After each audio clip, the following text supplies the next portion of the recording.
Recording in progress.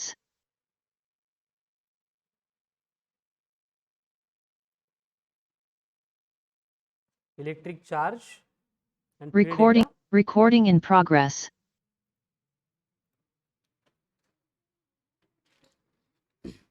चलो, तो basically सबकी एग्जाम हो गई। एग्जाम बहुत भारी थी, है ना। फिजिक्स का पेपर तो बहुत ज़्यादा सिंपल था।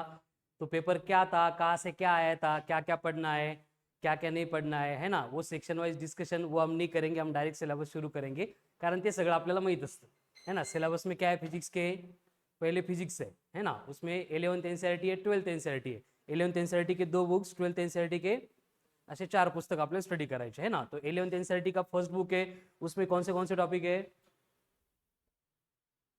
पहला फिजिकल वर्ल्ड, जो काही कामाचं नाही, ठीक है। उसके बाद units and measurement, then motion along straight line, then motion in a plane, उसके बाद laws of motion, then work power energy, then rotational motion, gravitation, ठीक है। देन सेकंड बुक में waves and oscillation, then mechanical properties of solids, mechanical properties of fluids, then thermal expansion, thermodynamics, kinetic theory of, फक्त एवढंच 11th NCERT मध्ये, ठीक है। 12th NCERT में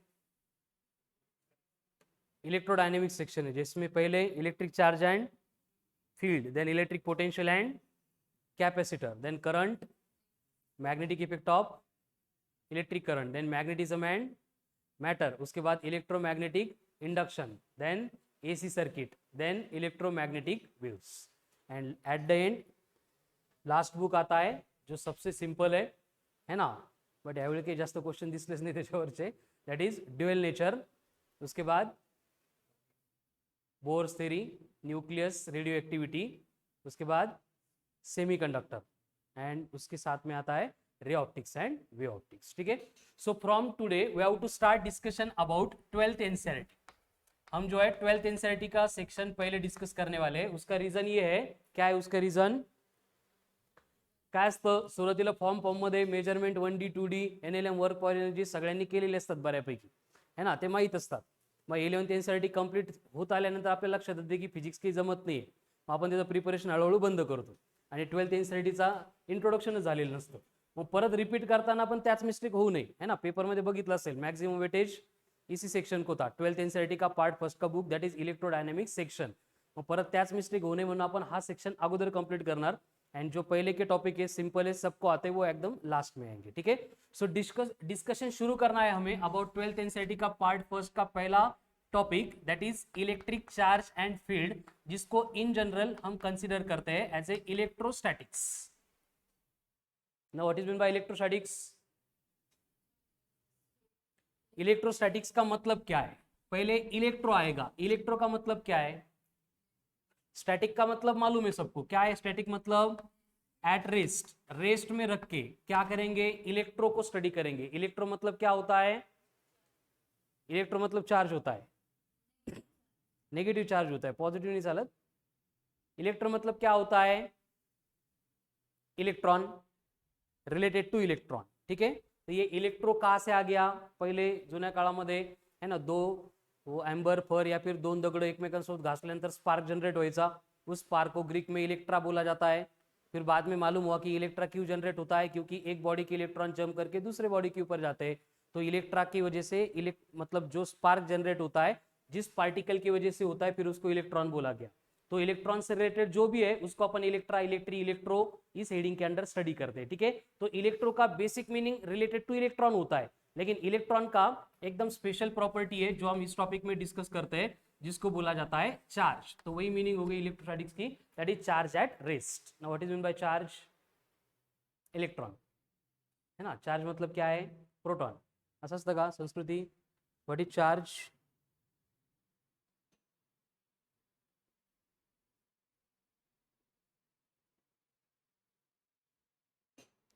what is charge,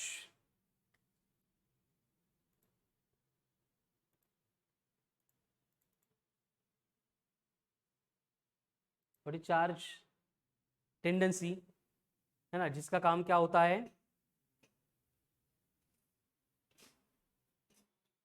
Manmath, what is charge, very good, ठीक है। Charge मतलब क्या है? एक टेंडन्सी आहे. बघा, चार्ज म्हणजे इलेक्ट्रॉन नाही, चार्ज म्हणजे प्रोटॉन नाही. कळालं ना? कारण इलेक्ट्रॉन जर आपण चार्ज म्हटलो तर इलेक्ट्रॉनकडे मास पण आहे. तर इलेक्ट्रॉन चार्ज है या मास है? इलेक्ट्रॉन चार्ज भी नहीं है, इलेक्ट्रॉन मास भी नहीं है. इलेक्ट्रॉन एक पार्टिकल है जिसके ऊपर चार्ज प्रेजेंट है, जिसके ऊपर मास प्रेजेंट है. तो नेचर में जितना भी चार्ज आता है, जितना भी मास आता है, वो आता कहां से है?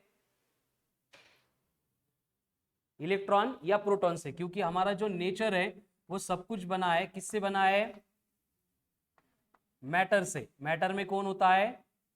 एटम. और एटम में क्या होता है?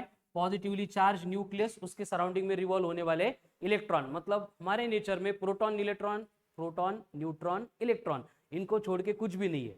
और ये प्रोटॉन, न्यूट्रॉन, इलेक्ट्रॉन के पास क्या है? सिर्फ चार्ज है, सिर्फ मास है. ठीक है, तो ये चार्ज मतलब क्या है? एक टेंडेंसी है. टेंडेंसी मतलब law of behaviour provided by nature. मतलब नेचर ने हर एक बॉडी को कुछ लॉ बनाए कि उसको बिहेव कैसे करना है. जैसे लिक्विड है, अगर ग्लास में डाल दिया तो क्या होगा? ग्लास की शेप एक्वायर करेगा. मतलब कंटेनर की शेप एक्वायर करना, ये लिक्विड की टेंडेंसी है. उसी तरह की ये चार्ज भी टेंडेंसी है, जिसका काम होता है सराउंडिंग के स्पेस में इलेक्ट्रिक फील्ड को प्रोड्यूस करना. ठीक है, so write down electrostatics, study of charges at rest.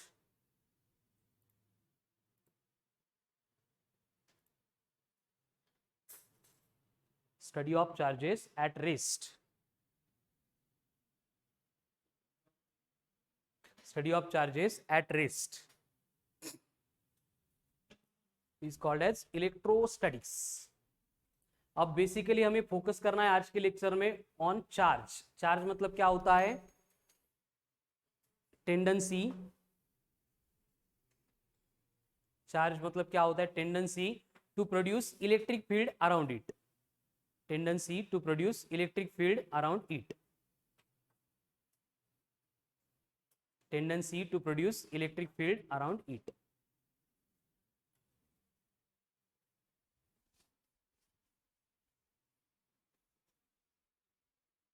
अभी जो चार्ज होता है it is denoted by Q. Capital Q होगा या फिर स्मॉल क्यू होगा. इसका फॉर्मूला होता है Q equals to N E. एकदम बेसिक फॉर्मूला. कहीं पे भी अगर चार्ज कैलकुलेट करना है तो सबसे पहले इंट्रोडक्टरी यही फॉर्मूला है उसका, Q equals to N into E, where N is the number of electrons. कितने होते हैं? कितने भी होते हैं ना, क्वेश्चन में गिवन होता है. What is E? N is number of electrons, E is charge on electron. कितना होता है charge on electron? 1.6 into 10⁻⁻19 coulomb. ये यूनिवर्सल कांस्टेंट है. इलेक्ट्रॉन का चार्ज कभी चेंज नहीं होता है. ठीक है, उसके बाद इलेक्ट्रॉन के पास मास भी है, अभी नहीं लेकिन आगे उसकी रिक्वायरमेंट होगी. What is the mass of electron? 9.1 into 10⁻⁻31 kg. ये बन गया मास ऑफ इलेक्ट्रॉन, ये बन गया चार्ज ऑन इलेक्ट्रॉन. ठीक है, तो किसी भी बॉडी के ऊपर चार्ज कैलकुलेट करना है तो हम Q इक्वल्स टू एन, ये फॉर्मूला यूज करके कैलकुलेट कर सकते हैं. बट यहाँ पे हमने नंबर ऑफ प्रोटॉन क्यों नहीं बोला? असं करू शकतो का आपण? बॉडी के ऊपर अगर चार्ज कैलकुलेट करना है तो N into P, where P is the charge on proton, असं लिहू शकतो का आपण? नाही का बरं? प्रोटॉन ट्रान्सफर होत नाही. कुठं ट्रान्सफर होत नाही? का बरं? बरोबर आहे यांचं, प्रोटॉन ट्रान्सफरच होत नाही. इलेक्ट्रॉन होऊ शकतं तर प्रोटॉन पण होऊ शकतं है ना? Yes no? बर. आणि प्रोटॉन नाही होत का? होतात, पण त्याला खूप एनर्जी लागते. किती एनर्जी लागते हे लक्षात ठेवायचं. ठीक है ना, सबके आंसर्स करेक्ट है. होता क्या है बेसिकली, अभी जो मैंने स्ट्रक्चर बोला था उसमें न्यूक्लियस होता है. न्यूक्लियस के अंदर प्रोटॉन एंड न्यूट्रॉन है, एंड उनके सराउंडिंग में सर्कुलर ऑर्बिट में इलेक्ट्रॉन्स क्या करते हैं? सर्कुलर मोशन परफॉर्म करते हैं. तो बेसिकली न्यूक्लियस के अंदर न्यूक्लियॉन्स को, अब न्यूक्लियॉन्स मतलब कौन कौन? एक प्रोटॉन, दूसरा न्यूट्रॉन, इनको पकड़ के रखने वाला स्ट्रॉन्ग न्यूक्लियर फोर्स है. एंड इस फोर्स को हम बोलते हैं as a strongest force in nature या फिर यूनिवर्स. उससे स्ट्रॉन्ग कुछ भी नहीं है. तो ये प्रोटॉन को हम न्यूक्लियस के बाहर निकाल ही नहीं सकते. समझ में आ रहा है ना? इसलिए कभी भी किसी भी इलेक्ट्रिसिटी के एप्लीकेशन में कहीं पे भी अगर चार्ज की इन्वॉल्वमेंट है तो उस चार्ज को प्रोड्यूस करने के लिए रिस्पॉन्सिबल कौन रहेगा? सिर्फ इलेक्ट्रॉन रहेगा. म्हणजे जेव्हा केव्हा इलेक्ट्रिक करंट फ्लो होतो तर करंट फ्लो होत असताना आपण डिफाइन करतो की rate of flow of electric charge, उसको बोला जाता है करंट. लेकिन वहां पे चार्ज का मतलब सिर्फ इलेक्ट्रॉन होगा, वहां पे प्रोटॉन कभी फ्लो नहीं होंगे. ठीक आहे. बट आपण कधी कधी म्हणतो की एखादी बॉडी आहे ती पॉझिटिव्हली चार्ज आहे, मग पॉझिटिव्हली चार्ज झाली म्हणजे प्रोटॉनचे नंबर वाढले, म्हणजे आपण त्या बॉडीवर प्रोटॉन घेऊन गेलो का? मग आपण काय केलं? इलेक्ट्रॉन काढले आपण. ठीक है ना. आता इलेक्ट्रॉन कसे काढायचे? सिंपल प्रोसेस है, मालूम है आपको केमिस्ट्री में कि डिफरेंट ऑर्बिट्स होते हैं इलेक्ट्रॉन के, है ना, और उनको ऑर्बिट मिलता है based on their energy level. जैसे हाइड्रोजन के बात करेंगे तो फर्स्ट ऑर्बिट में एनर्जी -13.6 इलेक्ट्रॉन वोल्ट. ठीक है. सेकंड ऑर्बिट में -3.4, थर्ड ऑर्बिट में -1.51, फोर्थ ऑर्बिट में 0.85, -0.85, फिफ्थ ऑर्बिट में -0.54 इलेक्ट्रॉन वोल्ट. मतलब ये एनर्जी बढ़ रही है या कम हो रही है? माइनस है, इसलिए वो बढ़ रही है. ठीक है ना. नंबर कम हो रहा है, 13.4 का 0.54 बना, लेकिन माइनस था, इसका मतलब एनर्जी बढ़ती जा रही है. इसका मतलब न्यूक्लियस से जो आउटर मोस्ट ऑर्बिट रहेगा, दूर का ऑर्बिट रहेगा, उस ऑर्बिट में रिवॉल्व करने वाले इलेक्ट्रॉन की एनर्जी क्या रहेगी? हाईएस्ट रहेगी. समझ में आ रहा है. एंड ये एनर्जी निगेटिव होती है, इसका मतलब है उतनी एनर्जी इलेक्ट्रॉन के पास कम है. अगर उतनी एनर्जी मिल गई तो इलेक्ट्रॉन न्यूक्लियस के सराउंडिंग में रिवॉल्यूशन परफॉर्म नहीं करेगा, वो एक्साइट होगा, एनर्जी गेन करेगा और फ्री होके घूमने के लिए निकल जाएगा. समझ में आ रहा है.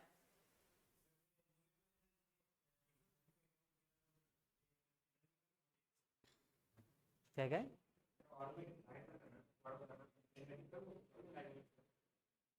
नाही नाही नाही, इलेक्ट्रॉनची स्वतःची एनर्जी इन्क्रीज होते, त्याला बाहेर काढायला एनर्जी कमी लागते. बहुत अरसे इलेक्ट्रॉन न्यूक्लियस की सराउंडिंग में रिवॉल्यूशन परफॉर्म क्यों कर रहा है? क्योंकि उसके पास एनर्जी कम है. समझ में आ रहा है. उतनी एनर्जी अगर हम प्रोवाइड करेंगे तो जंप करके बाहर निकल के आएगा. ठीक है. तो इसलिए हर बार जब भी इलेक्ट्रिसिटी रिलेटेड कोई भी एप्लीकेशन आएगा, वहां पे अगर ट्रांसफर हो रही है तो सिर्फ इलेक्ट्रॉन की होती है, प्रोटॉन की नहीं होती है. ठीक है. तो जब भी हम किसी बॉडी को बोलते हैं कि बॉडी इज पॉजिटिवली चार्ज, इसका मतलब क्या होता है? उस बॉडी के इलेक्ट्रॉन हमने निकाल लिए. काय असतं? Naturally every body is neutral one. ठीक आहे. जसं बोर्डला हात लावला, ॲल्युमिनियम स्ट्रिप याला टच केलं तो शॉक नहीं लगता है, वो न्यूट्रल है. समझ में आ रहा है. न्यूट्रल है, इसका मतलब क्या है? चार्जेस है ही नहीं, या चार्जेस की पोलैरिटी एक दूसरे को न्यूट्रल कर रही है. न्यूट्रल कर, जितना पॉजिटिव चार्ज है उतना ही निगेटिव चार्ज है. ठीक है. लेकिन अगर हम दो बॉडी के बिटवीन कुछ प्रोसेस करेंगे जिसको अपन चार्जिंग बोलते हैं, जैसे दो बॉडी को एक दूसरे के साथ रब किया, तो उस प्रोसेस में क्या होगा? ये जो इलेक्ट्रॉन है न्यूक्लियस के सराउंडिंग में रिवॉल्व करने वाले, जब उनको अपन रब करेंगे, वर्क डन करेंगे, एनर्जी में कन्वर्ट होगा, हीट एनर्जी, इलेक्ट्रॉन गेन करेंगे. एनर्जी गेन करने के बाद वो जंप करेंगे एटॉमिक ऑर्बिट से, एंड एक बॉडी से दूसरे बॉडी के ऊपर जंप करेंगे.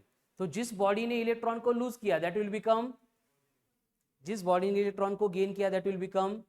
समझ में आ रहा है ना. तो हर बार बॉडी पॉजिटिवली बन रही है, निगेटिवली बन रही है, फर्क नहीं पड़ेगा. वहां पे क्या होगा? सिर्फ और सिर्फ इलेक्ट्रॉन का ट्रांसफर होता है. ठीक है. सो यहाँ पे इलेक्ट्रॉन ही हमें कंसीडर करना पड़ेगा, उसका रीजन ये हो गया. एट द सेम टाइम याद रखो, प्रोटॉन का चार्ज कितना होता है? What is the charge on proton? Same 1.6 into 10 raised to power -19 coulomb. What is the mass of proton? -27 kg. Then neutron है, न्यूट्रॉन का mass same 1.67 into 10 to the power -27 kg. थोड़ा different होता है लेकिन वो डिफरेंस हम consider नहीं करते. ठीक है. देन चार्ज ऑन न्यूट्रॉन नसतो. मग न्यूट्रॉन चार्जलेस है कि न्यूट्रल है? न्यूट्रल. क्या डिफरेंस है चार्जलेस में न्यूट्रल में? चार्जलेस म्हणजे चार्जचं अस्तित्वच नाही आहे. न्यूट्रल आहे म्हणजे जितना पॉजिटिव चार्ज है उतना ही निगेटिव चार्ज. तो न्यूट्रॉन न्यूट्रल या चार्जलेस है? न्यूट्रल है. समझ में आ रहा है ना. चार्जलेस नहीं है क्योंकि न्यूट्रॉन को बनाने के लिए रिस्पॉन्सिबल क्वार्क्स होते, लेकिन वो क्वार्क्स जो है वो मतलब एग्जिस्ट नहीं करते, मतलब क्या बोलेंगे हम उसको, वो आइसोलेटेड स्टेट में एग्जिस्ट नहीं करते, इसलिए हम क्वार्क की कंडीशन कंसीडर नहीं करते. लेकिन न्यूट्रॉन को बनाने के लिए जो है वो रिस्पॉन्सिबल क्वार्क्स होते हैं. इनको हमें कंसीडर करना पड़ता है जब अपन रेडियो एक्टिविटी स्टडी करते हैं एंड वहां पे बीटा पार्टिकल का इमिशन होता है. तो हम वहां बोलते हैं कि बीटा पार्टिकल का इमिशन मतलब क्या? पॉजिट्रॉन और electron emitted by the nucleus. तो न्यूक्लियस में तो इलेक्ट्रॉन है नहीं, फिर वो इमिट कहां से करेगा? उस कंडीशन को समझने के लिए हमें ये न्यूट्रॉन कैसे न्यूट्रल है ये समझना पड़ा। ठीक आहे, चलो राईट डाऊन. बाइंडिंग एनर्जी तीच जी इलेक्ट्रॉनकडे आपण मायनस दाखवत होतो ती प्लस करायची. म्हणजे आता इलेक्ट्रॉनची हायड्रोजनमध्ये फर्स्ट ऑर्बिटमध्ये एनर्जी किती आहे, -13.6 आहे. मायनस याचा अर्थ काय, तुझ्याकडे -10 रुपीज आहे, याचा अर्थ काय, तुझ्यावर कर्ज आहे, बरोबर आहे की नाही. तुला कर्जातून फ्री व्हायचं असेल तर काय करावं लागेल, तुला घरच्यांनी 10 रुपये दिले पैसे, मग तू कर्जातून फ्री होशील. सेम केस इलेक्ट्रॉन की है. बाइंडिंग एनर्जी मतलब amount of energy required to get free from the atomic structure. तो वो कितनी है बाइंडिंग एनर्जी, उतनी जितनी उसके पास निगेटिव है. तर पहिल्या ऑर्बिटमधून काढायचं असेल तर 13.6 इलेक्ट्रॉन वोल्ट आणि फिफ्थ ऑर्बिटमधून काढायचं असेल तर फक्त 0.54. इसलिए इलेक्ट्रॉन की एनर्जी बढ़ गई, ऐसे हम बोल रहे हैं. ठीक है, ये लिहून घ्या.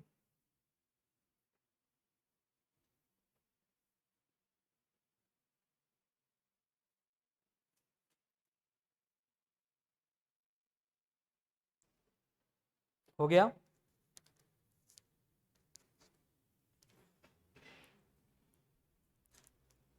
Calculate the,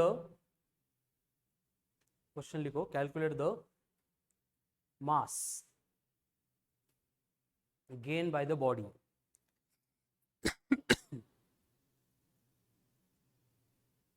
calculate the mass gained by the body when a charge of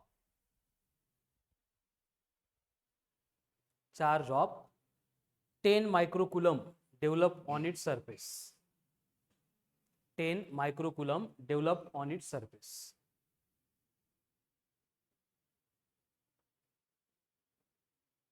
एक बॉडी है, उसके ऊपर 10 माइक्रोकूलम चार्ज डेवलप हुआ, तो उस बॉडी ने कितना मास गेन किया है ये आपको बोलना है. काही रिलेशन आहे का बॉडीवर चार्ज आला आणि मास गेन केला, असं होऊ शकतं का?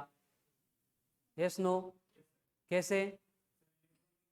क्योंकि इलेक्ट्रॉन आएंगे चार्ज के साथ साथ मास लेके आएंगे, इलेक्ट्रॉन जाएंगे तो मास को भी लेके जाएंगे. तो मास गेन किया ऐसे बोला है, तो पहले मुझे बोलो कि जो चार्ज दिया है आपको वो पॉजिटिव होगा या नेगेटिव होगा? वाई? मास गेन किया मतलब इलेक्ट्रॉन आ गए, प्रोटॉन तो जाते ही नहीं, प्रोटॉन तो आते नहीं. मास गेन हुआ मतलब इलेक्ट्रॉन आ गए, आते टाइम वो क्या करेंगे, चार्ज भी लेके आएंगे, मतलब बॉडी के ऊपर डेवलप होगा नेगेटिव चार्ज. कितना है? तो मास कैलकुलेट करो. कैसे करेंगे? Q इक्वल्स टू एन ही करेंगे, वहां से मिलेंगे number of electron. Number of electron मिलने के बाद mass into number of electron करेंगे. वेरी गुड, करो.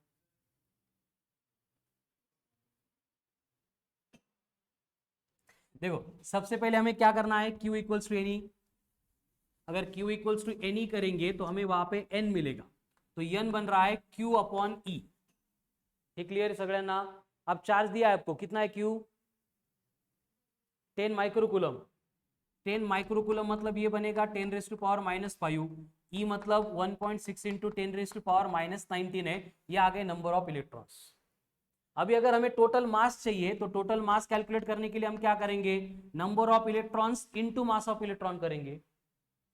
हे बघा, एक इलेक्ट्रॉन आला 9.1 into 10 to the power -31 kg लेके आएगा. दो इलेक्ट्रॉन आ गए तो 2 इंटू 9.1 इंटू 10 रेज पावर -31 लेके आएगा. 10 इलेक्ट्रॉन आ गए तो 10 इंटू 9.1, एंड n इलेक्ट्रॉन आ गए तो n इंटू, तो हमें सेम नंबर जो है यहाँ पे पुट करेंगे, तो ये बनेगा 10 raise to power -5 upon 1.6 into 10 raise to power -19 into 9.1 into 10 raise to power -31. This will be your answer. करो सिंप्लीफाई इसको, मल्टीप्लीकेशन डिवीजन करना है. -19 कूलम मास है, तो फैराड. केजी मास है तो केजी. आला आंसर? करा ना कॅल्क्युलेशन करा. 15 प्लस माइनस 5015. डिफरेंट है दोनों आंसर, मुझे सॉल्व करना पड़ेगा फिर. ऋतुजा तू कर. देखो मल्टीप्लिकेशन डिवीजन है वो सबका करेक्ट होना चाहिए. फिजिक्स चुकलत चालेल, मॅथ्स चुकायला नको.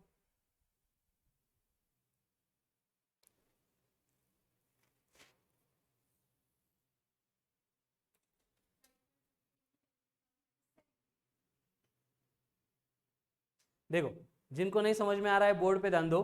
-19 ऊपर आके +19 हे ज्यांना कळत नाही लेक्चर झाल्यानंतर बेटा ऍडिशन सबट्रॅक्शन आपण सगळं डिस्कस करू. ठीक आहे. -19 ऊपर आके +19 -5 व्हेरी गुड +14 -31 एक्सलंट -16 17 नक्की का +14 -31 10 टू द पावर कितना आ रहा है -17. अब न्यूमरेटर में कौन है 9.1, डिनोमिनेटर में कौन है 1.6. तो हम इसको ऐसे लिख सकते हैं 91/16.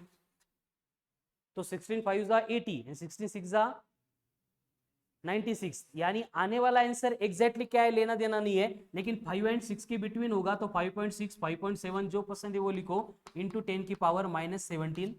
दोघांचे आन्सर वेगळे होते. 58 इंटू 10 टू द पावर 19 म्हणला होता पहिले तू. -17. ठीक है. Very good. Next. If a body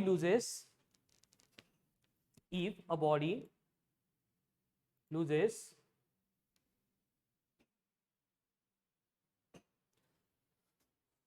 a mass of 20 into 10 to the power -16, 20 into 10 to the power -16. If a body loses 20 into 10 to the power -16 kg, then the charge developed on the surface of the body is. आता ह्या statement मध्ये एक पक्का consideration है कि मास का जो change occur हो रहा है that is only due to transfer of either proton और इलेक्ट्रॉन. तो बॉडी ने मास लूज किया मतलब कौन चला गया इलेक्ट्रॉन चला गया. इलेक्ट्रॉन चला गया मतलब कौन सा चार्ज पीछे रहेगा पॉजिटिव चार्ज. मतलब बॉडी के ऊपर प्लस चार्ज डेवलप होगा. ये पहले क्लियर हो गया. कितना होगा वो तो सिंपल है, करो कैलकुलेट. अभी जो किया था सेम प्रोसेस, बस उल्टी करनी पड़ेगी. पहले मास दिया है तो हमें क्या करना पड़ेगा given mass upon mass of electron equal to मिलेंगे नंबर ऑफ इलेक्ट्रॉन्स. एंड एक बार नंबर ऑफ इलेक्ट्रॉन्स मिल गए फिर Q इक्वल्स टू एनी करेंगे, you will get the charge. जिनको आता है करो, बाकी लोग बोर्ड पे ध्यान दो. देखो टोटल मास ट्रांसफर हो रहा है एंड वो हो रहा है बिकॉज इलेक्ट्रॉन चले जा रहे हैं बॉडी के ऊपर से. तो हमें टोटल मास के लिए कंसीडर करना पड़ेगा n into mass of electron. वही प्रोसेस है. एक इलेक्ट्रॉन जा रहा है तो 1.6 इंटू 10 टू द पावर -19 लेके जाएगा. 10 जा रहा है तो 10 into 1.6 into 10 raise to power -19 लेके जाएगा. And n number of electron जा रहे हैं तो इतना जाएगा. हमें चाहिए नंबर ऑफ इलेक्ट्रॉन्स, तो ये बनेगा n equals to capital M upon m. अब कितना मास दिया है आपको 20 into 10 raise to power -16 divide by mass of electron कितना है 9.1 इंटू 10 रेज़ टू पावर -31. यानी नंबर ऑफ इलेक्ट्रॉन आ गए 20 अपॉन 9.1 -31 ऊपर जाके +31 -16 +15. ये आ गए नंबर ऑफ इलेक्ट्रॉन्स. अब नंबर ऑफ इलेक्ट्रॉन्स आ गए, चार्ज निकालना है. एक ही तो फॉर्मूला है चार्ज का, Q equals to N E. n कितना है 20 अपॉन 9.1 into 10 raise to power +15 into E. Charge on electron कितना है 1.6 इंटू 10 रेज़ टू पावर -19. करो सिंप्लीफाई. अब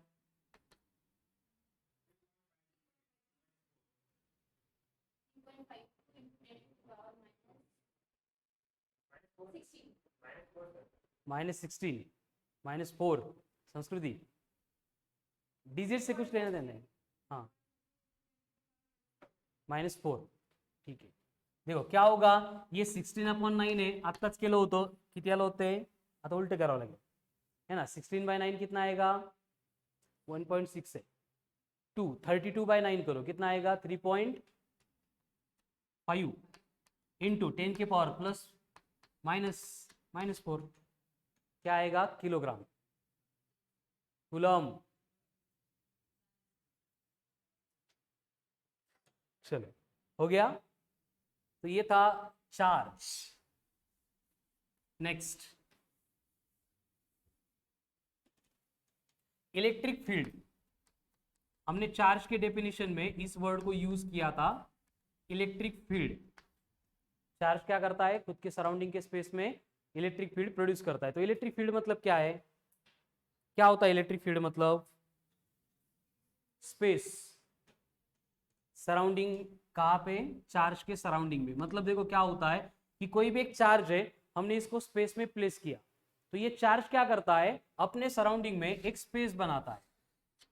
और ये स्पेस जो है इस तरह से होता है कि अगर इस स्पेस में दूसरा कोई चार्ज एंटर कर रहा है, छोटा सा चार्ज लेंगे हम यहाँ पे, फिर वो पॉजिटिव है या फिर निगेटिव है, तो वो अगर एंटर करेगा इस पर्टिकुलर स्पेस में तो ये रिस्पॉन्ड करेगा। मतलब कि क्या है कि अगर पॉजिटिव चार्ज है तो ये चार्ज अपने फील्ड में उसको आने नहीं दे रहा है, इसका एक पर्टिकुलर सराउंडिंग में एरिया है। अगर वो निगेटिव चार्ज है तो वो क्या कर रहा है, फील्ड में एंटर करने के बाद कोई वर्क नहीं भी करेंगे तो उसको अट्रैक्ट कर रहा है। सेम एक्सपेरिमेंट आपने मैग्नेट में देखा होगा, है ना। मैग्नेट के सराउंडिंग में क्या होती है, मैग्नेटिक फील्ड होती है। अर्थ के पास मास है, मास के सराउंडिंग में ग्रेविटेशनल फील्ड होती है। उसी तरह से चार्ज है, उसके सराउंडिंग में इलेक्ट्रिक फील्ड होती है। इलेक्ट्रिक फील्ड को डिफाइन करना है, आप कैसे डिफाइन करेंगे, क्या इलेक्ट्रिक फील्ड मतलब स्पेस अराउंड जिसमें any other charge, very good, write down. Electric field space around the charge in which any other charge will experience force of attraction or repulsion.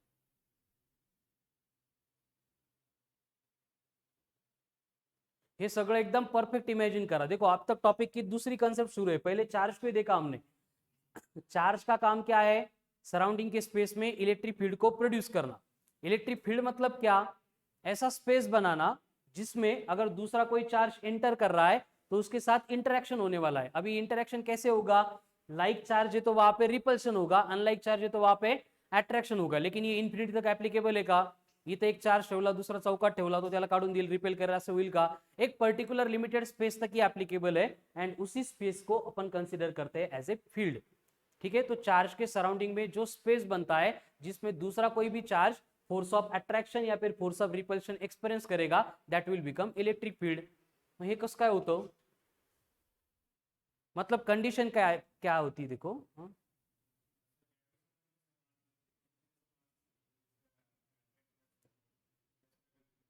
Very good. ठीक आहे, for example आता तिथं suppose मी Mouse ठेवलाय, तुम्हाला उचलून दुसरीकडे ठेवायचं आहे, तर काय करावं लागेल मला, माऊस उठ पलीकडे जा, ऐसे बोल के चलेगा क्या, उसको जाना पड़ेगा, पकड़ के बाजू में रखना पड़ेगा।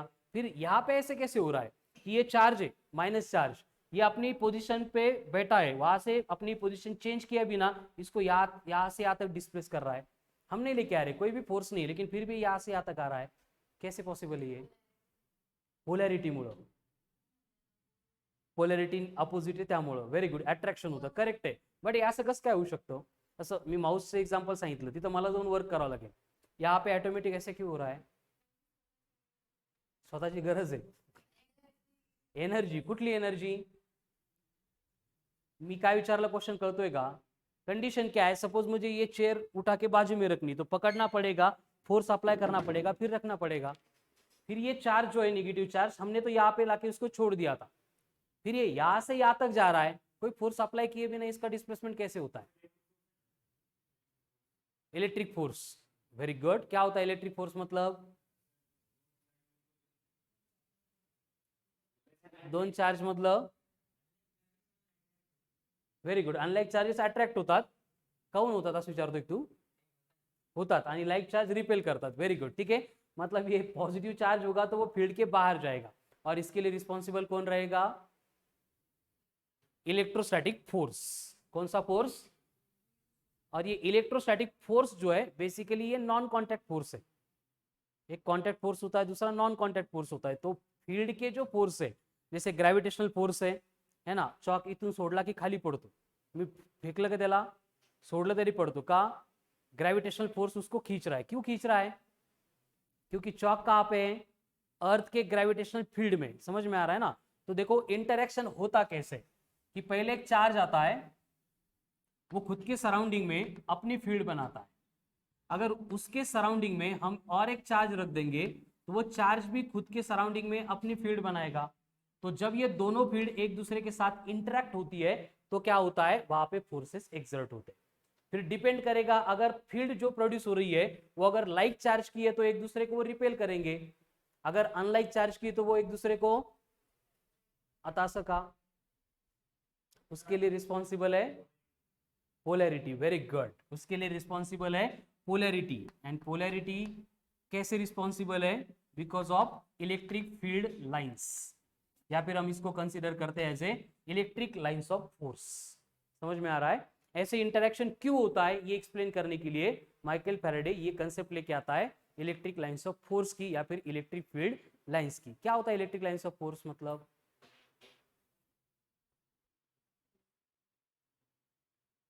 डाउन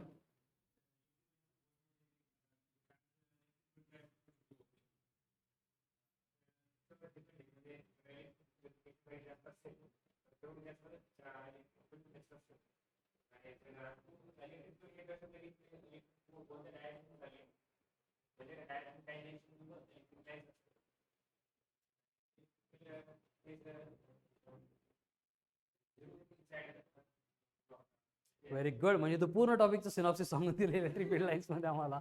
देखो इलेक्ट्रिक फील्ड लाइंस क्या है, एकदम सिंपल कंसेप्ट है। ऐसे मैंने स्पेस में दो चार्ज रख दिए, एक प्लस क्यू है दूसरा माइनस क्यू, एंड मैंने एक छोटा सा प्लस क्यू नॉट ये चार्ज रख दिया और ये प्लस क्यू के ऊपर असं सोडून दिला आपण गेला। ठीक है, ऐसे हमने छोड़ दिया तो वहां पे क्या होगा? What will happen? कळतंय का मी काय सांगितलं ते? एक छोटा सा चार्ज है प्लस क्यू नॉट, जिसको हमने ये प्लस क्यू के ऊपर छोड़ दिया, ड्रॉप कर दिया, तो ये इसके ऊपर आके गिरेगा, क्या होगा? नहीं ना, ये भी पॉजिटिव है, ये पॉजिटिव मैंने इसके ऊपर छोड़ दिया है, तो ये प्लस क्यू क्या करेगा? उसको रिपेल करेगा। एट द सेम टाइम ये माइनस क्यू क्या करेगा? उसको अट्रैक्ट करेगा। यानी कि क्या होगा? ये प्लस क्यू नॉट के साथ में ये प्लस क्यू रिपेल करेगा, ये माइनस क्यू रिपेल करेगा, मतलब ये प्लस क्यू नॉट जो हमने ड्रॉप किया था वो इस लाइन के अलोंग मोशन परफॉर्म करेगा, मतलब मूव होगा, मतलब ये पाथ फॉलो करके वो नेगेटिव चार्ज के पास चला जाएगा। ठीक है ना? मतलब यहाँ पे ये जो चार्ज था इसने क्या किया? ये पर्टिकुलर पाथ फॉलो किया। समझ में आ रहा है ना? तो इलेक्ट्रिक लाइंस ऑफ फोर्स मतलब वही पाथ होता है। Write down.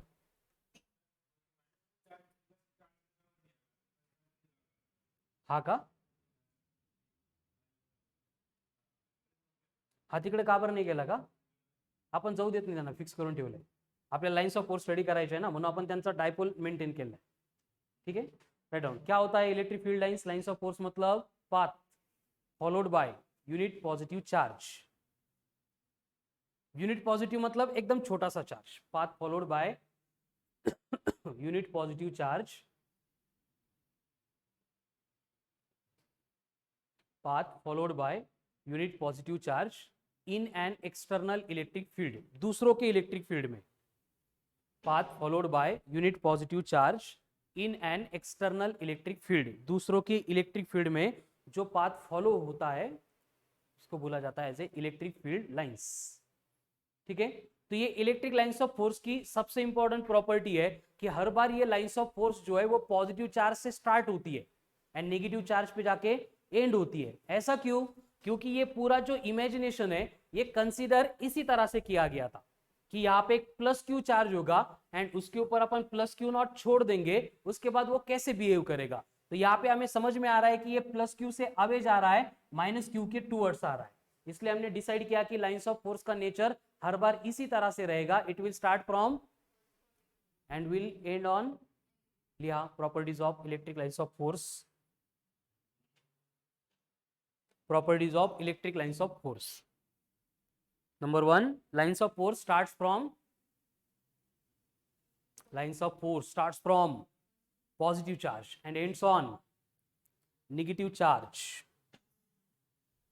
Lines of force starts from positive charge and ends on negative charge.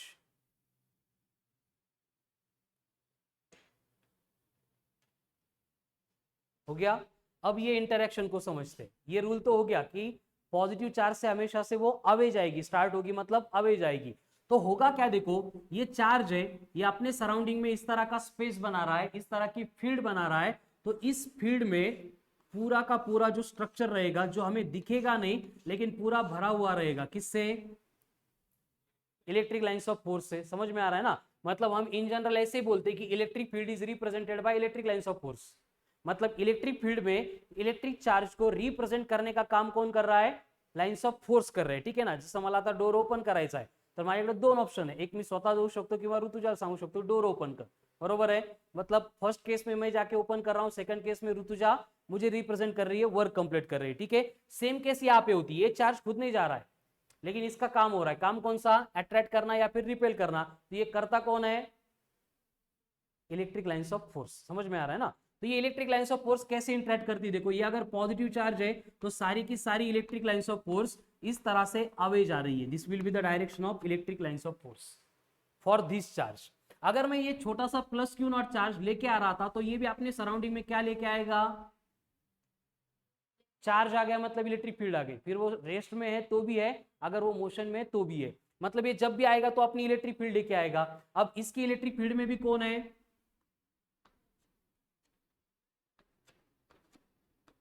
अगर ये आमने सामने आ गई यहाँ पे तो क्या होगा इनका? समझ में आ रहा है ना. डायरेक्शन कैसी है? अपोजिट है. तो इसका मतलब यहाँ पे क्या होगा? ये लाइन एक दूसरे से दूर दूर जाएगी, इसलिए ये प्लस क्यू नॉट को फील्ड के बाहर फेंक दिया जाता है. इसका मैग्नीट्यूड लार्ज है इसलिए हमने इसको क्यू नॉट लिखा है, छोटा सा चार्ज. अगर ये बड़ा होता तो इसको निकाल के फेंक देगा. समझ में आ रहा है ना. उसी तरह से अगर ये माइनस क्यू नॉट चार्ज आ रहा है तो ये भी अपने सराउंडिंग में फील्ड प्रोड्यूस करेगा. लेकिन ये निगेटिव चार्ज है इसलिए इसकी जो लाइंस ऑफ फोर्स है इनकी डायरेक्शन टुवर्ड द चार्ज रहेगी. तो ये लाइंस ऑफ फोर्स, ये लाइंस ऑफ फोर्स दोनों की डायरेक्शन सेम है, इसलिए माइनस क्यू नॉट क्या करेगा? इसी पाथ के अलाउंग ट्रॅव्हल करके प्लस क्यू के ऊपर आएगा. आता कळालं.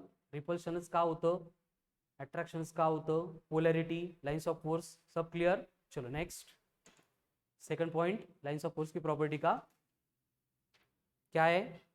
neither intersect nor meet each other. neither intersect nor meet each other. Electric lines of force neither intersect nor meet each other. भेटत पण नाही, भांडणं पण करत. ठीक है, सिंसियर आहेत खूप. नेक्स्ट सेकंड पॉइंट हो गया लिख के. Next, electric lines of force leaves और ends the surface of conductor normally. मतलब किसी भी कंडक्टर या फिर जहां से स्टार्ट होगी, हर बार स्टार्ट होते टाइम एंड एंड होते टाइम वो सरफेस के साथ 90 डिग्री का एंगल बनाती है. ठीक है ना. 90 डिग्री का एंगल अगर बना रही है तो हम उसको नॉर्मल डायरेक्शन कंसीडर करते हैं. ठीक है. Electric lines of force leaves और ends the surface of conductor normally. Normally का मतलब सर्वसाधारण नहीं, ब्रैकेट में लिखो लगा तो making an angle of 90 degree या फिर परपेंडिकुलर, जो बोलेगा. ठीक है. Next, electric lines of force can pass through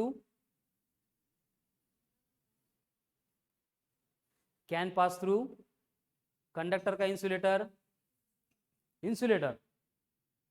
electric lines of force कुठून पास होतात? कंडक्टर मधून. लिहा, electric lines of force can pass through conductor but do not pass through insulator.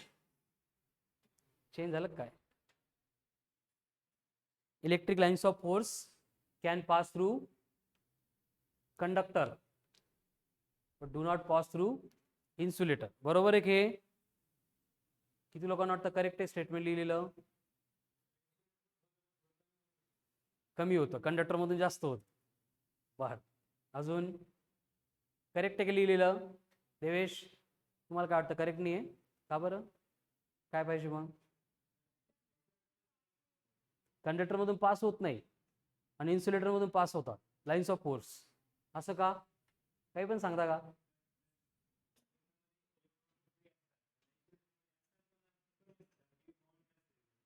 मग त्यामुळे काय होतं? इन्सुलेटर मधून पासच होत नाही. आपण करंटची डिस्कशन करत नाहीये. We are discussing about electric lines of force. त्यामुळे तुम्ही जे स्टेटमेंट लिहिलेलं आहे का ते 100% रॉंग आहे. कळालं ना. ते याच्यासाठी की आता हे विसरायचं नाही आपल्याला. कळालं ना. स्टार मार्क करा त्याला. क्या होता है? Electric lines of force can pass through insulator but do not pass through conductor. Pavan, व्यवस्थित आहे का? परत एकदा तुम्ही जे स्टेटमेंट लिहिलंय का ते कट करायचंय. तसं होत नाही. ते का लिहिलं अगोदर? कारण इन जनरल आपल्याला असंच वाटतं की लाइन पास होती है कंडक्टर में से, इन्सुलेटर में से पास होती नहीं है. तर ते लक्षात राहावं म्हणून ते लिहून आपण कट केलंय. आता विसरायचं नाही. ठीक है. अब क्या लिखेंगे? Electric lines of force can pass through but do not pass through. याचं एग्जाम्पल बघा, है ना. पावसाळ्यामध्ये विजा पडतात, लाइटनिंग, तब आपको बोला जाता है कि झाडांच्या खाली थांबू नका. झाड तर इन्सुलेटर है, बरोबर है कि नहीं? अब लाइटनिंग आ रही मतलब क्या होता है? लाइटनिंग मतलब क्या है मालूम है ना? अशी आग नाही येत. लाइटनिंग मतलब क्या आहे? इलेक्ट्रॉन की स्ट्रीम आहे, करंट आहे खूप मोठं भयानक. तर झाडाखाली थांबलो तर आपण सेफ पाहिजे ना. झाड काय इन्सुलेटर है, तो उसके ऊपर अगर लाइटनिंग गिर रही है तो हमें कुछ प्रॉब्लम होना ही नहीं चाहिए. इंसुलेटर थोड़ी ना कंडक्ट करेगा उसको, लेकिन ये लाइंस ऑफ फोर्स जो है ये इंसुलेटर में से पास होती है, इसलिए करंट पास नहीं होगा लेकिन इलेक्ट्रिक फील्ड पास होगी. एंड वो इलेक्ट्रिक फील्ड आपल्याला जिवंत सोडणार नाही, त्यामुळे सांगतात की झाडाखाली थांबायचं नाही. इसके अगेन्स्ट रेनी सीजन में अगर आप ट्रॅव्हल कर रहे हो व्हेकल में, तर बसवर किंवा कारवर एकाऐवजी 100 जरी लाइटनिंग पडल्या मध्ये पॅसेंजरला काहीच फरक पडत नाही. कळालं ना? क्यों? क्योंकि electric lines of force metal को, कंडक्टर को कट करके अंदर नहीं आ सकते. मधले पॅसेंजर सेफ आहे, त्यामुळे पावसामध्ये विजा चालू असल्या खाली उतरायचं नाही, गाडीत बसून राहायचं. कळालं ना? पवन तुला नाही पटत अजून? पटलं ना? स्पेअर चे इनसाइड 0 असते. Very good. अब इसका रीजन क्या होगा? इंसुलेटर मधून पास होता कंडक्टर मध्ये नहीं, असं का? बाकी सब एप्लीकेशन में उल्टा होता है, करंट पास होता है कंडक्टर में से, इंसुलेटर में से पास नहीं होता. इलेक्ट्रिक लाइन्स ऑफ फोर्स के बारे में ऐसे क्या चेंज हो गया? नहीं, लाइन्स ऑफ फोर्स ऐसे क्यों होता है? संस्कृती नाही? तू दिवसभरात चिंगम घेऊन आली घास खायला?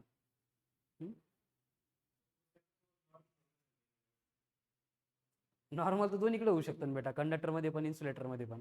Think upon it. Come on fast, come to conclusion. सगळं बोर्डवर आहे, आपल्या डिस्कशन मध्ये आन्सर आहे. सांग सांग, बरोबर आहे. रिपेल करता एखाद्या वेळेस. रूल क्या है लाइन्स ऑफ फोर्स का? Start from positive charge ends on क्या क्या कंडक्टर, लाइन्स ऑफ फोर्स ला. Very good. कसं? सिंपल है. कंडक्टर के ऊपर क्या होता है? फ्री इलेक्ट्रॉन्स होते. लाइन्स ऑफ फोर्स का नियम क्या है, रूल क्या है? नेगेटिव चार्ज दिसला कि एंड वाइज, तो सारी लाइन्स ऑफ फोर्स कंडक्टर के ऊपर जाती है, लेकिन इलेक्ट्रॉन दिख गया, नेगेटिव चार्ज दिख गया, तो वहां पे जाके एंड होती है, इसलिए उसको कट करके निकल के नहीं जा सकता. बट इंसुलेटर में फ्री इलेक्ट्रॉन मिलते नहीं है, इसलिए इलेक्ट्रिक लाइन्स ऑफ फोर्स वहां पे एंड होती नहीं है और वो इंटरसेक्ट करके चली जाती. क्लियर है? आता विसरायचं नाही. नेक्स्ट.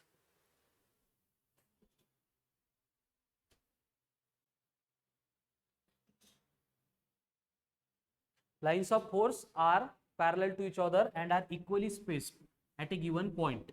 हर बार नहीं, जिस पर्टिकुलर स्पेस में हम कंसीडर कर रहे हैं तो लाइन्स ऑफ फोर्स इंटरसेक्ट नहीं करती, मतलब एक दूसरे को पैरेलल होती है एंड इक्वली स्पेस्ड, स्पेसिंग उनकी इक्वल रहती है.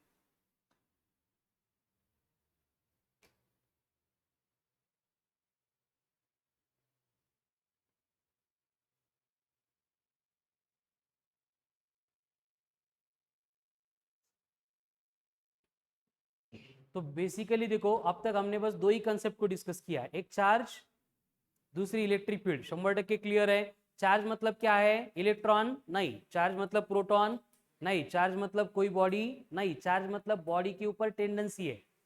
जिस बॉडी को मिल गई, बॉडी क्या करेगी?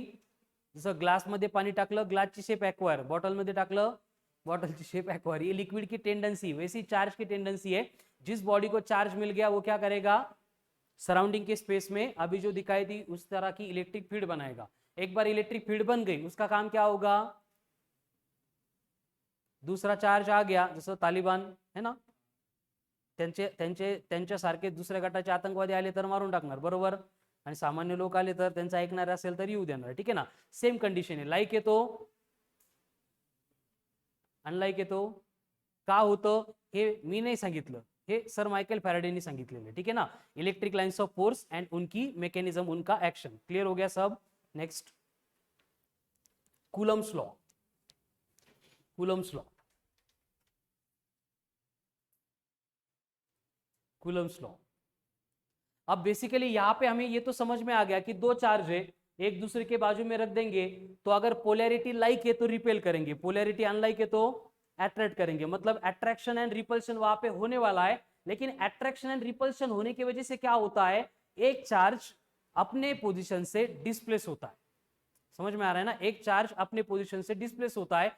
किसी भी बॉडी को अगर डिस्प्लेस करना है तो रिक्वायरमेंट किसकी होती है? फोर्स की होती है, फिर वो कांटेक्ट फोर्स है नॉन कांटेक्ट फोर्स से फर्क नहीं पड़ता है, लेकिन जब तक बॉडी के ऊपर फोर्स एक्ट नहीं होगा बॉडी डिस्प्लेस नहीं होती है, मोशन में सेट नहीं होती है। तो सेम कंसेप्ट जो है कूलम को सबसे पहले समझ में आ गई थी, और वो उससे रिलेटेड एक्सपेरिमेंटल एनालिसिस कर रहा था, दो चार्ज को रख के फिर वो इंटरेक्ट कैसे करते हैं उनको समझ रहा था। तो उसने फिर कंक्लूड किया था कि दो चार्जेस अगर अपन स्पेस में रख देंगे तो वो एक दूसरे को एक तो अट्रैक्ट करते हैं नहीं तो रिपेल करते हैं, एंड ये अट्रैक्शन एंड रिपल्शन के टाइम उनके बिटवीन होता है फोर्स। लेकिन ये फोर्स किसके ऊपर डिपेंड करता है ये इसको फाइंड करना था, लेकिन बहुत दिनों तक एक्सपेरिमेंट करने से इसको कोई आंसर ही नहीं मिल रहे थे। फिर इसने क्या किया, न्यूटन्स लॉ ऑफ ग्रेविटेशन को स्टडी किया, जिसमें न्यूटन ने बोला था कि दो बॉडी के मासेस के ऊपर एंड उनके सेपरेशन के ऊपर ये फोर्स इस तरह से डिपेंडेंट होता है। फिर ये कूलम को समझ में आ गया कि जैसे मास या टेंडेंसी ग्रेविटेशनल फील्ड प्रोड्यूस करती है एंड उसके बाद इंटरेक्शन होता है, उसी तरह से चार्ज या टेंडेंसी इलेक्ट्रिक फील्ड प्रोड्यूस करती है एंड फिर इंटरेक्शन होता है। फिर ये न्यूटन का जो ऑब्जर्वेशन था उसके अकॉर्डिंग ये ऑब्जर्वेशन करने लगा, अगर दोनों चार्जेस का मैग्नीट्यूड बढ़ाया तो उनकी बिटवीन का फोर्स बढ़ता है, अगर दोनों चार्जेस की बिटवीन का सेपरेशन बढ़ाया तो फोर्स कम होता है। मतलब कि सेम न्यूटन का जो ऑब्जर्वेशन था यहाँ पे भी एप्लीकेबल था, इसलिए कूलम बोलता है कि force of attraction between two charges is directly proportional to product of their charges and inversely proportional to the square of the distance between them. तो by using this equation, this formula, Coulomb's law, we can calculate the force between two charges. ठीक है, where F is the force, Q1 Q2 are the magnitude of two charges, R is the, बस condition क्या होगी, like charges है तो unlike है तो, ठीक है, and as per rule proportionality sign आ गया, हमें उसको निकालना पड़ेगा, निकाल के हम लेके आते हैं प्रोपोर्शनलिटी कांस्टेंट को, यहाँ पे कांस्टेंट आता है 1/4 pi into Q1 Q2 upon R square. ठीक है, 1/4 pi epsilon into Q1 Q2 upon R square. यहाँ पे ये जो साइन दिख रहा है आपको, इट्स ए ग्रीक अल्फाबेट, इसको प्रोनाउंस किया जाता है एज ए इप्सिलॉन एंड इसकी मीनिंग होती है permittivity of the medium. Medium का कांस्टेंट है permittivity of the medium. And what about 4 pi, वो भी कांस्टेंट है, 4 पाइज का 2 पाई का नाही। काय असतं फिजिक्समध्ये नेहमी असंच होतं, कोई तो साइंटिस्ट आता है, कुछ तो नेचर का फिनोमिनन ऑब्जर्व करता है एंड जो ऑब्जर्व किया था उसको वो रिलेट करता है कि कौन किसके ऊपर कैसा डिपेंडेंट है, फिर वो प्रोपोर्शनलिटी एक्सप्लेन करते हैं, कौन डायरेक्टली प्रोपोर्शनल है कौन यूनिवर्सली प्रोपोर्शनल है। फिर उसको सिंप्लीफाई करने के लिए हम लैब में बैठ के एक्सपेरिमेंट करते हैं एंड फिर ये कांस्टेंट को इंट्रोड्यूस करते हैं। जैसे न्यूटन का एक्सप्लेनेशन इतना ही था, F प्रोपोर्शनल टू अमोनियम two upon R square, F equal to G अमोनियम two upon R square Newton ने नहीं बोला था, न्यूटन ने बोला था F प्रोपोर्शनल टू अमोनियम टू अपॉन R स्क्वायर। तो G की वैल्यू किसने फाइंड की थी, तेच आपले नेहमीचे कैवेंडिश, हेनरी कैवेंडिश। समझ में आ रहा है ना, जी यूनिवर्सल ग्रेविटेशनल कांस्टेंट जो होता है यहाँ पे कांस्टेंट, वो न्यूटन ने नहीं फाइंड किया था। असंच असतं प्रत्येक फॉर्म्युल्यामध्ये, कायनेटिक एनर्जी हमें मालूम है कि डिपेंड करती है मास एंड वेलोसिटी के ऊपर, बट 1/2 अपन हा लैब मध्ये बसून कैलकुलेट केला की हर बार जितनी मास इंटू वेलोसिटी रखेंगे उसका आधा ही वर्क डन होता है, इसलिए kinetic energy half mv square. उसी तरह से ये प्रोपोर्शनलिटी रिप्लेस करके हम कांस्टेंट लेके आ गए, इप्सिलॉन मतलब मीडियम का कांस्टेंट, ये मीडियम टू मीडियम चेंज होता है। व्हाट अबाउट 4 पाई, होता क्या है कि जब भी चार्ज अपन स्पेस में रखेंगे या फिर मैग्नेट स्पेस में रखेंगे, ये सराउंडिंग के स्पेस में जो फील्ड बनाता है ये बनती है स्फेरिकल 3 डायमेंशनल, एंड जो स्फीयर होता है उसका टोटल एंगल होता है 4 पाई, स्फीयर का टोटल एंगल होता है, तो पूरा का पूरा सराउंडिंग का स्पेस कंसीडर करने के लिए यहाँ पे आता है 1/4। ठीक है, तो ये आ गया 1/4 pi epsilon Q1 Q2 upon R square. ये इप्सिलॉन हो गया परमिटिविटी ऑफ द मीडियम, इसको कैलकुलेट करने के लिए रिलेशन होता है epsilon equals to epsilon not into K, where epsilon not का मतलब ये मीडियम की जगह पे हम लेंगे बस फ्री स्पेस। अब फ्री स्पेस का मतलब होता है एक तो एयर नहीं तो वैक्यूम, फ्री स्पेस का मतलब होता है एक तो एयर नहीं तो वैक्यूम, एंड फ्री स्पेस के लिए इसकी वैल्यू होती है 8.85 इंटू 10 की पावर -12 कूलम स्क्वायर पर newton metre square, coulomb square पर newton metre square. And what about K, K होता है डाई इलेक्ट्रिक कांस्टेंट के होता है dielectric constant of medium. मतलब कि हर बार हम मीडियम का इप्सिलॉन अगर कैलकुलेट करेंगे परमिटिविटी, तो उसके लिए हमें बस के कैलकुलेट करना है, ठीक है ना। और ये के जो है हर एक मीडियम के लिए डिफरेंट होता है। इसकी वैल्यू होती है 1 फॉर एयर और वैक्यूम। उसके बाद में के इक्वल्स टू होता है इंफिनिटी फॉर मेटल्स, यानी कि फॉर ऑल अदर मीडियम के की वैल्यू जो है 1 से बड़ी रहेगी, इंफिनिटी से छोटी रहेगी, ठीक है। के 0 कभी नहीं होता है, के 0.5 कभी नहीं होता है, ऑलवेज ग्रेटर देन 1 रहेगा। तो आपको अगर एयर वैक्यूम दिया है तो के की वैल्यू प्रिंट करके नहीं देंगे। अगर मेटल्स बोला है तो के की वैल्यू प्रिंट करके नहीं देंगे। इन दोनों को छोड़ के कोई भी मीडियम दिया है तो क्वेश्चन में वो प्रिंट करके देना कंपल्सरी आहे. त्यामुळे बाकीच्या व्हॅल्यू पार्ट नाही करायच्या, या दोन माहित असल्या पाहिजे. ठीक आहे, चल राईट डाऊन.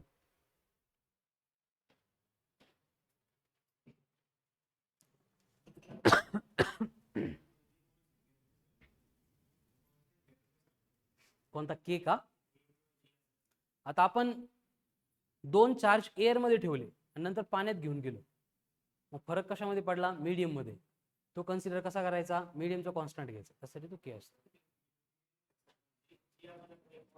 जी का? इकडे ग्रॅव्हिटेशनचं बोलतोय तू? हा, का बरं घेतला? या व्हॅल्यू मॅच कशा करतील? फक्त प्रोपोर्शनिटीवर.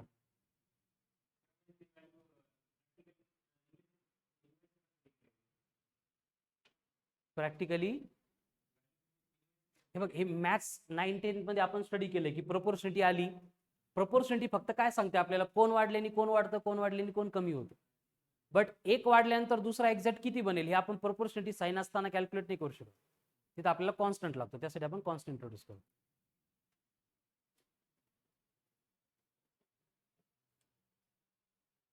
(8.85 इंटू 10⁻⁻12 कूलम स्क्वायर पर न्यूटन मीटर स्क्वायर. हे पण लर्न करायचं, ठीक है ना. ये भी यूनिवर्सल कांस्टेंट, ये कभी चेंज नहीं होता है. चेंज कौन होता है? के, dielectric constant of the medium. हो गया लिख के. आता कधी कधी काय केलं असतं, या के च्या ऐवजी अजून एक नोटेशन यूज करतात. ऐसे भी होता है epsilon equals to epsilon naught into epsilon R. अब ये इप्सिलॉन आर का मतलब होता है रिलेटिव परमिटिविटी. जे के आहे तेच रिलेटिव परमिटिविटी, ठीक है ना. आपको इप्सिलॉन आर दिया तो भी epsilon R into epsilon naught करेंगे, you will get permittivity. K दिया, इप्सिलॉन नॉट इंटू के करेंगे, यू विल गेट इप्सिलॉन. बस कैलकुलेट करने की मेथड डिफरेंट है, बाकी कंसेप्चुअली उनका कोई डिफरेंस नहीं. परमिएबिलिटी सेम कन्सेप्ट आहे, फक्त ती मॅग्नेटिक फील्ड साठी असते. हे इप्सिलॉन ई सारखं दिसतं म्हणून इलेक्ट्रिक फील्ड, परमिएबिलिटी आपण म्यू नी डिनोट करतो, एम सारखं दिसतं म्हणून मॅग्नेटिक फील्ड असेल. हो गया.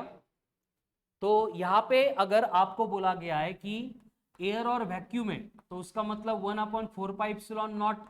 इप्सिलॉन को अपन क्या लिखेंगे? 1/4 पाई इप्सिलॉन नॉट. क्यों? क्योंकि एयर और वैक्यूम के लिए के 1 है, 1 इंटू एनीथिंग, म्हणजे आपण त्याला नाही कन्सिडर केलं तरी चालतं. तो इसकी वैल्यू होती है 9 इंटू 10⁻⁹. न्यूमेरिकल सॉल्व करते टाइम हमें इसकी रिक्वायरमेंट होती है न्यूटन मीटर स्क्वायर पर coulomb square. 1/4 pi epsilon naught equals to 9 into 10⁻⁹ newton metre square पर कूलम का स्क्वायर. एंड अगर आपको मीडियम एयर और वैक्यूम छोड़ के दूसरा कोई दिया तो हम हर बार क्या करेंगे? जो 9 इंटू 10⁻⁹ रहता है वो एज इट इज रखेंगे, बस उसको के से डिवाइड करेंगे. ठीक है. आता लाइन राहील ना लक्षात का? लाइन टू लाइन लिहून द्यायचं. चलो फिर करो question solve. Calculate the force. Calculate the force between two protons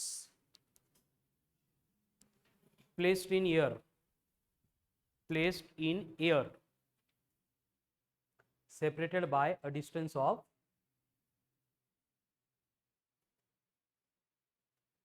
100 centimeter.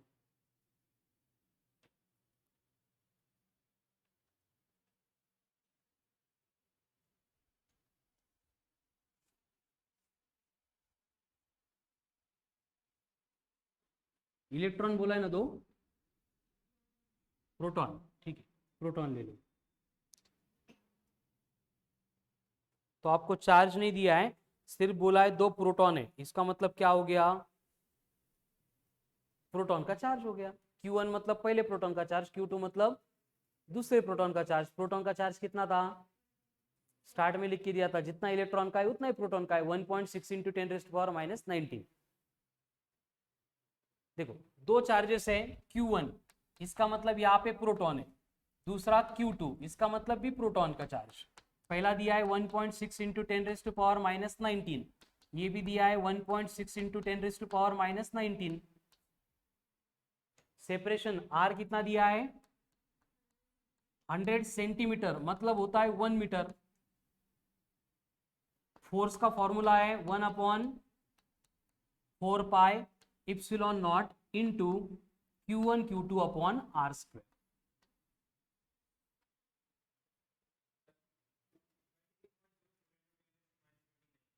-29 coulomb newton. Force है ना, यूनिट खूप महत्वाचे आहे बेटा, ठीक है। देखो इसमें वैल्यू पुट करने हैं, you will get the answer 1/4πε0 मतलब 9 इंटू 10⁻⁹। अब 1.6 इंटू 1.6 मतलब 2.56 लिहू नये, डायरेक्ट येईल ना, -19 -38 डिवाइड बाय R का स्क्वायर है, 1 है छोड़ दो, तो 9 इंटू 2.56 करना है। Very good, 89 27 in between 23 into +9 -38 -29 Newton. This will be the force between 2 proton. अब सेम प्रोसेस है, calculate the force between 2 electrons. Mug calculate काय करताय, मग कॅल्क्युलेट काय करतो तुम्ही, ठीक है। इलेक्ट्रॉन भी बोलेंगे तो सेम आएगा, क्यों, क्योंकि दोनों का चार्ज सेम है, अगर सेपरेशन चेंज कर दिया तो चेंज होगा, ठीक है। चलो next, calculate the, write down, calculate the force between 2 electrons if separation between them is doubled। म्हणजे आता जे क्वेश्चन होता का त्यावरच डिपेंडेंट है नेक्स्ट क्वेश्चन, कि अभी जो सेपरेशन था उसको डबल कर दिया और प्रोटॉन को निकाल के इलेक्ट्रॉन लेके आ गए, तो फोर्स कितना रहेगा।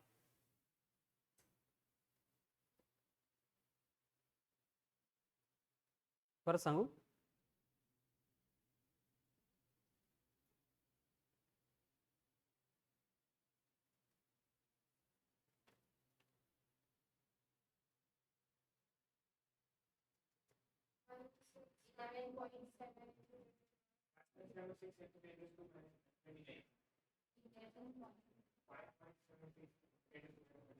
करेक्ट है। क्या करना था, बस यहाँ पे डबल कर दिया, मतलब 2 मीटर लेना था, पूरी प्रोसेस रिपीट करनी थी, हाँ है ना, 2 का स्क्वायर 4 होगा, है ना, पूरी प्रोसेस रिपीट करनी थी। बट ऐसे नहीं भी करते तो भी आंसर आता, कैसे, देखो F प्रोपोर्शनल टू 1/r² है, चार्जेस तो सेम है, उनको कंसिडर नहीं करेंगे, तो यहां से क्या रिलेशन बनेगा, F2/F1 equals to R1/R2 square square. हमें चाहिए F2, तो R1 कितना है 1, R2 कितना है 2, 2 का स्क्वायर 4, F1 उधर जाएगा, मतलब ये 23 into 10⁻⁻29, so F1 will be 23/4 मतलब 5.76 इंटू 10⁻⁻29 kg। न्यूटन कस का चुकता है कॅल्क्युलेशन, आणि तू क्यूब केला। Next same question, if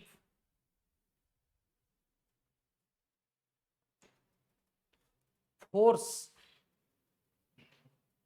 between 2 electrons becomes 1/4 as that of, ये जो फर्स्ट वैल्यू थी क्या उसको f बोलो, as that of f, हे जे आंसर आहे का हे f आहे आपल्यासाठी। क्या लिखा क्वेश्चन में, 1/4, then new separation will B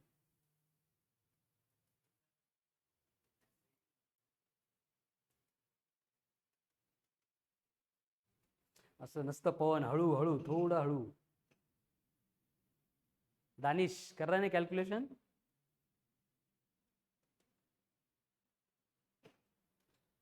संस्कृती ही कॅल्क्युलेशन वर लक्ष दे. 2 टाइम्स काय म्हणजे डबल झालं.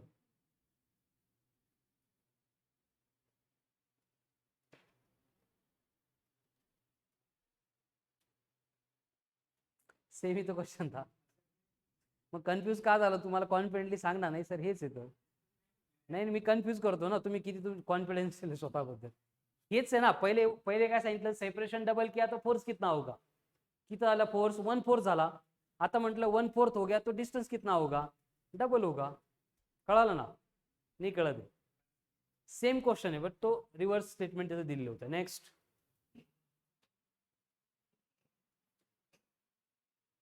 इफ 20 into 10 की power 25 number of electrons are transferred from one body to another. If 20 into 10 raised to power 25 number of electrons are transferred from one body to another, then force of attraction between them will be.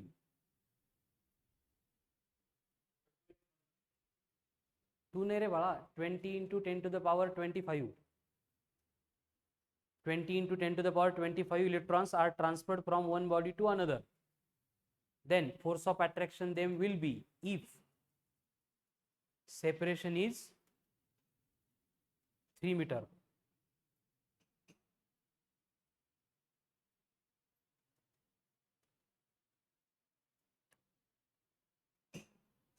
If separation is 3 meter.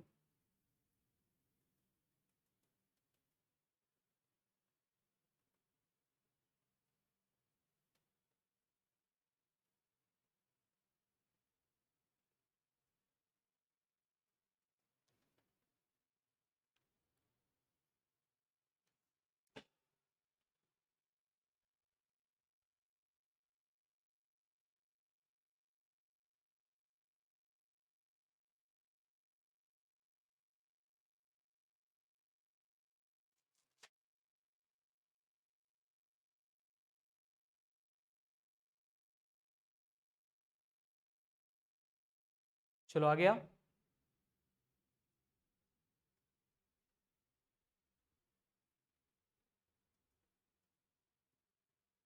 चलो विशाल उमेश कर रहे हैं calculation. Okay.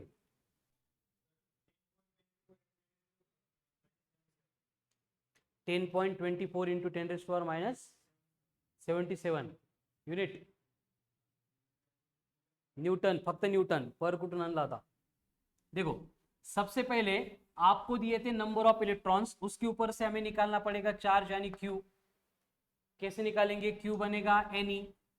N कितना है? 20 into 10 raise to power 25. ई कितना है? 1.6 into 10 raise to power -19. तो charge कितना बना?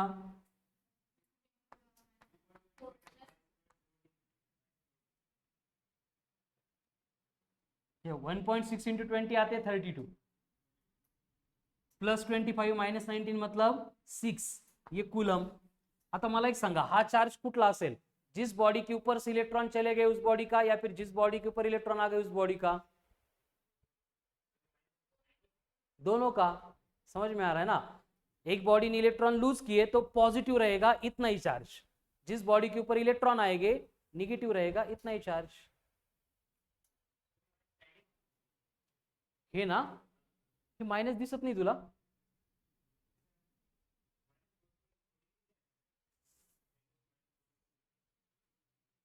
नंबर ऑफ इलेक्ट्रॉन कितने दिए तुझे?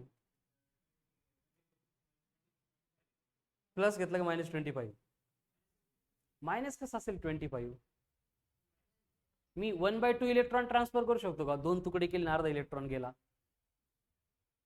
इलेक्ट्रॉन जो ट्रांसफर होगा ऑलवेज n इंटू समथिंग रहेगा ना. तो ये +25 बेटा. तो ये चार्ज आ गया Q. तो यही Q1 होगा, यही Q2 होगा. तो Q1 Q2 अगर सेम है तो इनकी बिटवीन का फोर्स बनेगा, देखो 1/4πε0। अभी K लेना पड़ेगा या नहीं? नहीं, क्योंकि एयर बोला है, नहीं बोला है मतलब भी एयर ही होता है, ठीक है। तो ये 1/4πε0 के Q1 Q2 upon are square है। अब इसकी वैल्यू है 9 इंटू 10⁹ दोनों चार्ज सेम है, तो 32 इंटू 32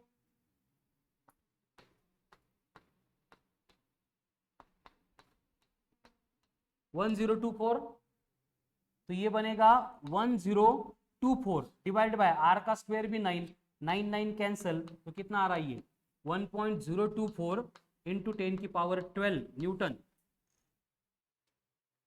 हॅलो दोघांचं सर, हे रॉंग झालं का इनकम्प्लीट होईल?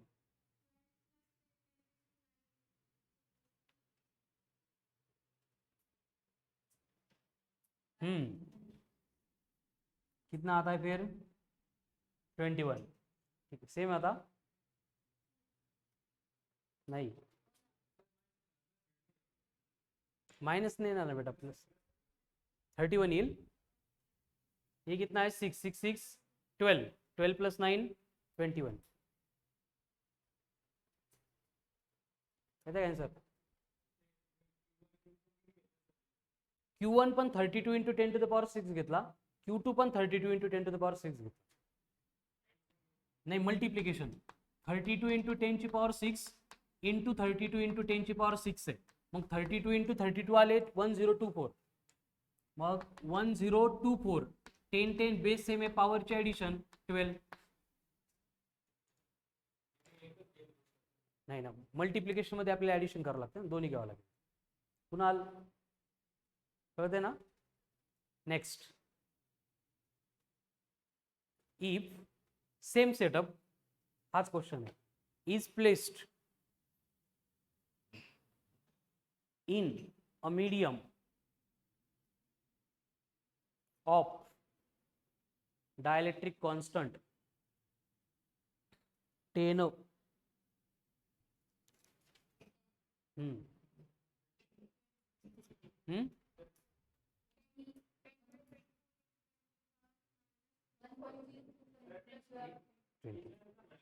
10, सेम सेटअप है, कुछ भी चेंज नहीं किया, उठा के दूसरे मीडियम में रख दिया जिसके लिए के 10 था, तो फोर्स कितना होगा? ये एक मिनट, हाँ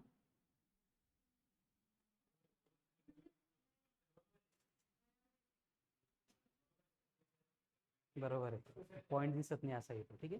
1024 इंटू 10⁻21 थे, बाद में क्या करना पड़ेगा, बस के से डिवाइड करना पड़ेगा, के से मतलब 10 से, का देखो force is proportional to 1/k है, कहां से, यहां से, तो फिर से हम यहाँ पे लिख सकते हैं F2/F1 इक्वल्स टू K1/K2, ठीक है। K1 क्या था 1, K2 कितना है 10 इंटू F1 कितना है ये 1024 इंटू 10⁻21, तो +1 ऊपर आके -1, 21 -1 मतलब 20, सो 1024 इंटू 10⁻20 हो गया, ठीक है। So this was the basic introduction of charge, electric field and Coulomb's law.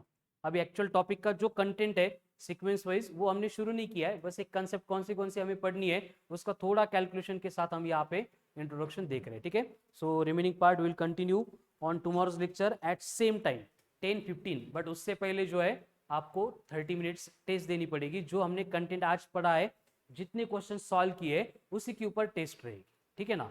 And at evening 8 to 9 lecture will be there, जहाँ पे ये बेसिक कैलकुलेशन की प्रैक्टिस हमें करनी है, डेसिमल शिफ्टिंग, 10 का पावर का सिंप्लीफिकेशन एंड हमारा जो मैथमेटिकल टूल रिक्वायर्ड होता है उससे रिलेटेड, ठीक है, वो ऑनलाइन रहेगा, त्याला ऑफलाइन नाही यायचं। 8 to 9 किंवा 9 to 10, ठीक है, दोन्हीपैकी एक असेल, 8 to 10 मध्ये इन बिटवीन असेल, ठीक है, वो मैं ग्रुप पे कन्फर्म करता हूँ, झूमवर झूम व्हॉट्सअप ग्रुपला तुम्ही ऍड होशाल, आता केले ऍड हो का, सरांनी बनवले ना, ठीक आहे 22 करत त्याला। तर 23 करायचं